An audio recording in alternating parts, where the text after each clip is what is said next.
புது ஆஸ்பத்திரி ஓப்பன் பண்ணியாச்சா? எல்லாரும் நல்லா பேஷண்டா வரணும், அப்பதான் நம்ம சம்பளம் எடுக்க முடியும். என்ன ஒருத்தமே வரலன்னு கேள்விப்பட்டேன். உங்களுக்கு இலவசமா கொடுத்து பழகி போச்சு. ஒன்று கொடுத்தா ஒன்று ஃப்ரீனாத்தே வருவாங்க. இப்போ என்ன செய்வோம் அப்படின்னா, குணப்பட்டா 500 ரூபா ஃபீஸ் வாங்குவோம், இல்லை குணமாகல அப்படின்னா 2000 ஃபீஸ் கொடுக்க சொல்லலாம், அங்கிட்டு வந்துடுவாங்க. எப்படி ஒரு இழுச்சா வாங்க வருவேன் வரட்டை.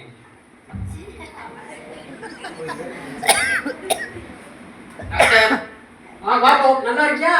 நல்லா இருந்தா நான் ஏன் டாக்டர் இங்க வர போறேன்? அப்படி சொல்றேன். முதல் பேசுறேன், உட்காருங்கய்யா. சொல்லுங்க, என்ன செய்யுது? இது சாப்பிட்டா டேஸ்டே தெரிய மாட்டேங்குது டாக்டர். விளம்பரம் பார்த்தீங்களா? பார்த்தமே. ஓகே, அது தெரிஞ்சுக்கிச்சா? சரி, இப்போ நான் குணப்படுத்திட்டா நான் உங்களுக்கு 500 கொடுக்கணும். ஆமா, குணப்படுத்த முடியலன்னா நீ கொடுப்பீங்கல்ல? நான் 2000 கொடுத்துறேன். ஒன்றும் பிரச்சனை இல்லை. அதுக்கு என்ன பிரச்சனை? டேஸ்டே தெரிய மாட்டேங்குது. டேஸ்டே தெரிய மாட்டேங்குது, நாக்குல செத்து போச்சு.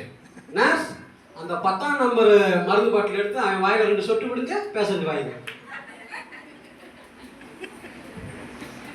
இது என்ன வாயா இல்ல பாதாள புலியா? டாக்டர், என்னப்பா என்னை கொல்ல பாக்குறீங்களா? ஏன்பா பெட்ரோல் ஊத்தி என் வாயை புகை வைக்க பாக்குறீங்க? உனக்கு நாக்குல சுவா வந்துருச்சு. எடு 500 ரூபாய் எடு, 500 ரூபாய் எடு, ஃபீஸ் எடு. சம்பளம் வந்துருச்சு. வேற ஏமாத்தலாம். நம்ம இங்க வந்தா நம்மளை ஏமாத்தி விட்டுட்டாரு.